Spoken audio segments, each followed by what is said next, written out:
গোলাঘাট জিলাৰ সৰুপথাৰ বিধানসভা সমষ্টিৰ ৰংবং গাঁও পঞ্চায়তৰ অন্তৰ্গত 1977 চনতে স্থাপিত নাৰায়ণপুৰ LP স্কুলখন কোনো গুণেই কম নহয়।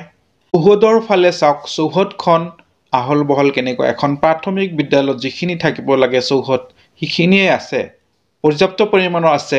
আৰু লগতে আন্তঃগাঁথনিয়ে চাওক, কম নহয়।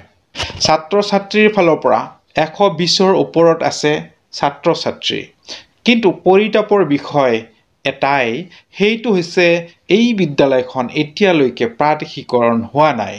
ভাবিলেই আচৰিত লাগে। ফাউণ্ডাৰ টিচাৰ দুগৰাকী ইতিমধ্যে ৰিটায়াৰ্ড।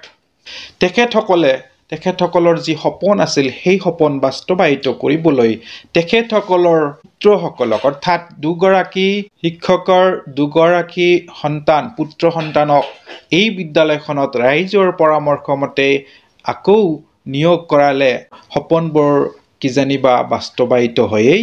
কিন্তু পৰিতাপৰ বিষয়, এই ল'ৰা দুজনো আজিলৈকে প্ৰায় 12-13 বছৰ কাম কৰি আছে এই বিদ্যালয়খনত, কিন্তু এতিয়ালৈকে প্ৰাদেশিকৰণ হোৱা নাই।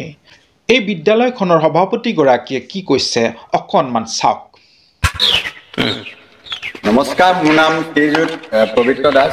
মই গোলাঘাট জিলাৰ মৰঙি মৌজা ৰংবং গাঁও পঞ্চায়ত এলেকাৰ নাৰায়ণপুৰ গাঁও এখন প্ৰাথমিক বিদ্যালয়।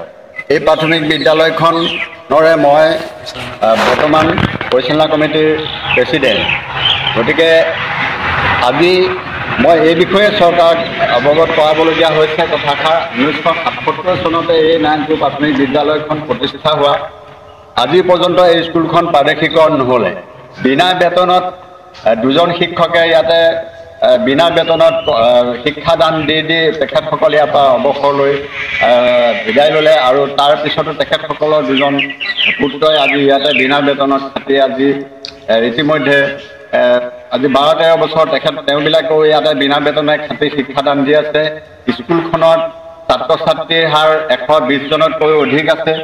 গতিকে কি সূত্ৰে আজি এই বিদ্যালয়খন প্ৰাদেশিকৰণ নহ'ল, আমি বিভিন্ন মহলৰ লগত যোগাযোগ কৰিও শিক্ষাৰ বিষয়টোত আমি আজি পৰ্যন্ত উপকৃত হ'ব নোৱাৰিলোঁ। গতিকে আমি শিক্ষামন্ত্ৰীক আমি অনুৰোধ জনাইছোঁ, যাতে আমি শিক্ষামন্ত্ৰীৰ লগতে আমি মুখ্যমন্ত্ৰী মহোদয়কো অনুৰোধ জনাইছোঁ যে আমাৰ এই বিদ্যালয়খন অতি সোনকালে প্ৰাদেশিকৰণ কৰি আগন্তুক উঠি অহা ছাত্ৰ ছাত্ৰীসকলক যাতে সুভৱিষ্যতলৈ আগবঢ়াই দিব বুলি আমি আশা ৰাখিছোঁ। গতিকে আমি এইটোৱে মন্ত্ৰী মহোদয়ৰ ওচৰত আমি অৱগত কৰিছোঁ। ধন্যবাদ।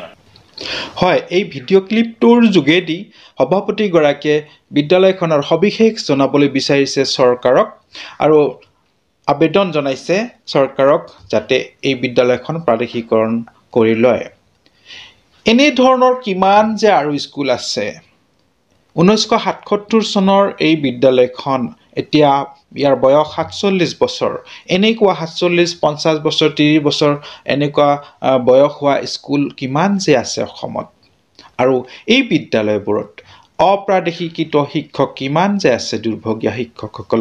এই সকলৰ প্ৰতি অকণমান যদি চৰকাৰে শুভ দৃষ্টি দিয়ে, তেন্তে এই লোকসকল অকণমান সকাহ পাব বুলি ভাবোঁ। সেয়েহে অসম চৰকাৰক, বিশেষকৈ অসমৰ মুখ্যমন্ত্ৰীগৰাকীক মই বিশেষভাৱে অনুৰোধ জনাওঁ। প্ৰতিটো ভিডিঅ'ত প্ৰায় মই অনুৰোধ জনাই আহিছোঁ যাতে চৰকাৰে সবিশেষ এটা ব্যৱস্থা লয়। শ্ৰদ্ধাৰ দৰ্শকসকল, যিমান পাৰে ভিডিঅ'টো শ্বেয়াৰ কৰিব, আৰু চেনেলটো যদি ছাবস্ক্ৰাইব কৰা নাই এতিয়াও ছাবস্ক্ৰাইব কৰি ল'ব। আৰু যিসকলে ছাবস্ক্ৰাইব কৰিছে, থেংক ইউ ছ' মাছ। আগলৈ লগ পাম আন এটি ভিডিঅ'ত। ধন্যবাদ। জয় অসম।